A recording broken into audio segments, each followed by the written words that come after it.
A pretty common and natural thought when we're doing keto and intermittent fasting, or any diet protocol for that matter, is how long am I going to have to keep doing this? Today, I'm going to talk about that.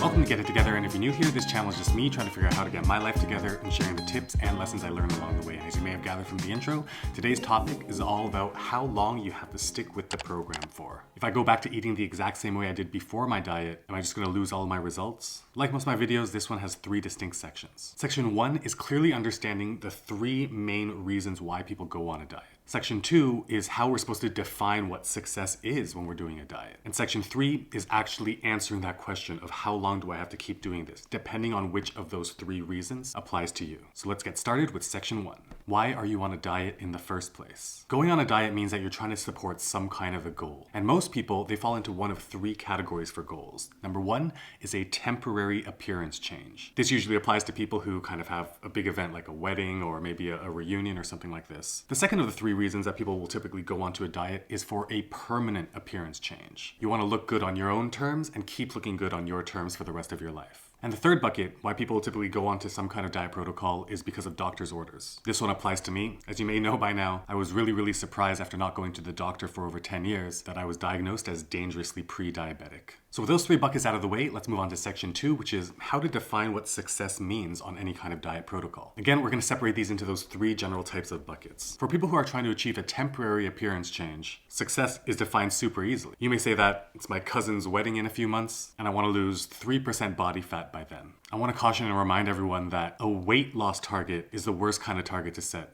because weight is just not accurate. I'm going to toss up this image right here. And this picture is a very evocative one because it is the exact same person looking completely different but weighing the exact same in both photos. And the reason for this is because, well, muscle weighs more than fat. You may have bloating and water weight. Bone density and the weight of the bones might change from person to person. And so I highly recommend that you watch this video right over here where I talk about the actual important metrics to track no matter what diet you're on. Now, moving on to the second category of person who's generally trying to go on a diet is for a permanent appearance change. Now for me, the best way to define an appearance change is based on body fat percentage. I'm going to toss up this image right here, which shows approximately, just roughly and visually, what every range of body fat percentage looks like. By the way, if you're wondering how to calculate body fat percentage, there's a few ways: body fat calipers, there's all these different types of devices. But for me personally, the fastest and easiest way to do it is with a smart scale. I love this so much because when I wake up, I just stand on it, wait a few seconds for it to send the data from the scale to the app on my phone, and I'm good to go. If you're interested in checking out the one that I'm using, you can look at the link in the description below. But anyways, let's move on to the third group of people who are going on a diet because of doctor's orders, because there's an imminent medical and health situation that really needs to be addressed. So defining success with this is something that you're going to have to work with your doctor because everybody's body's different, everybody's potential medical threat is completely different. But dealing specifically with diabetes, I'd say that defining success from a quantitative perspective is first and foremost to achieve normal blood sugar levels, both fasting and post-eating, to be able to rid the dependency of medication, and eventually to also reduce all insulin levels to normal. So as you can see, all 3 groups of these people, there are pretty clear-cut ways to define what success means. But I like to take it one more step further, which to me, when it comes to dieting, is to get to a point where you genuinely love the food that's in the diet protocol. But now let's move on to Section 3, which is both how long you're going to have to do this for,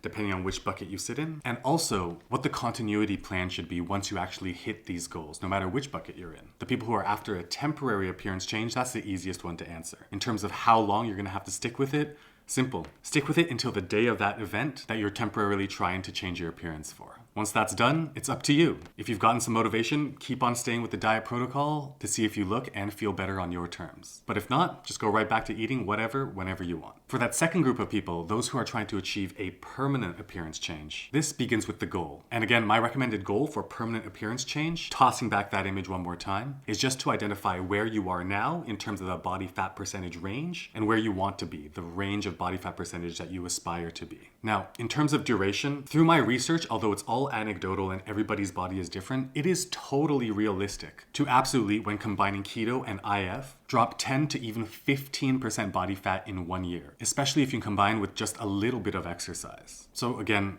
It really depends on how much of a body fat percentage you want to change. But I'm just using myself as an example. I started doing keto and IF at 27.1% on January 5th of this year. And my goal is by the end of the year to drop 10% at least and be maximum 17.1% body fat. And so if appearance was only the goal, when I do achieve that 17.1% body fat, does it mean that I'm gonna have to continue doing strict keto and IF in order to keep the results at 17.1% body fat? No, presumably if I keep on doing strict keto and IF, I will actually continue to lose. So once you've hit your permanent appearance change goals, I really can't give direct recommendations, but what I can say is that's when you'll be able to have the freedom to start experimenting more. For example, you may choose to fast for a shorter period of time or completely don't fast anymore, but still stay on a ketogenic program. Or you may choose to migrate to something else that's a little bit less restrictive and strict, like the slow carb diet, where you at least have one cheat day every single week. If you want to see the differences between the ketogenic diet and the slow carb diet, I've made a video comparing both of them, and you can click up there to watch it. But regardless, this is the importance of tracking with a smart scale. Because once you hit your appearance goal and you start experimenting with adding, changing, removing some components of your protocol that got you there, you're going to want to keep tracking vigilantly to know what works, what doesn't work, what might be making you gain body fat, and what's making you lose more than you'd actually like to. So now let's move on to the third group of people who are going on keto and intermittent fasting for medical reasons, like myself. So if you guys saw my 2020 goals video, which I'll link right up there, when it came to the health perspective,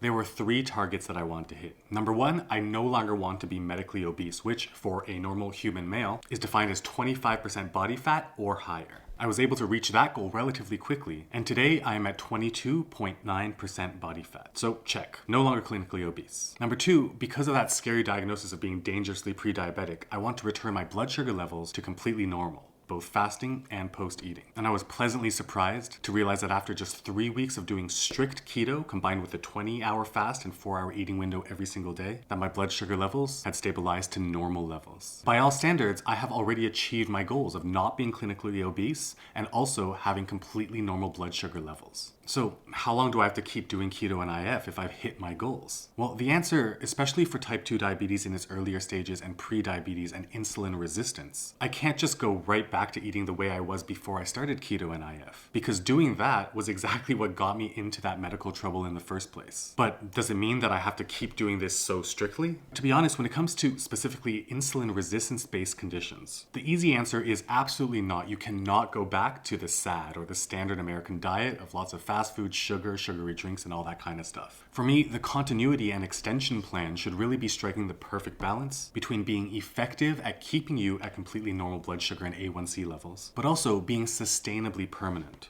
And that's why, as I mentioned earlier, I truly define success when it comes to any diet protocol as not just hitting your goals, but also genuinely not even feeling like that protocol is considered a diet anymore. It's just normal, regular, everyday eating. But does this mean that I'm planning on staying as strict as possible? No. What I've decided to experiment with is that now that I've achieved my no longer being obese as well as completely normal blood sugar levels, I want to, because I genuinely love it, to continue doing clean and healthy keto combined with intermittent fasting with a daily fast of 20 hours and an eating window of 4 hours. But when it comes to things like junk food or sweets, my plan is to do strict keto and IF basically for the rest of my life, but allow myself to have one guilt-free cheat day every single month. The reason I'm comfortable now doing this is because my first 60 days were spent being so strict with keto combined with intermittent fasting. And because of that, I'm confident that I am now fat adapted. If you're not sure what the difference between being in ketosis is and being fat adapted is, be sure to watch this video right up here because it is an important distinction. And so the reason why I'm so comfortable now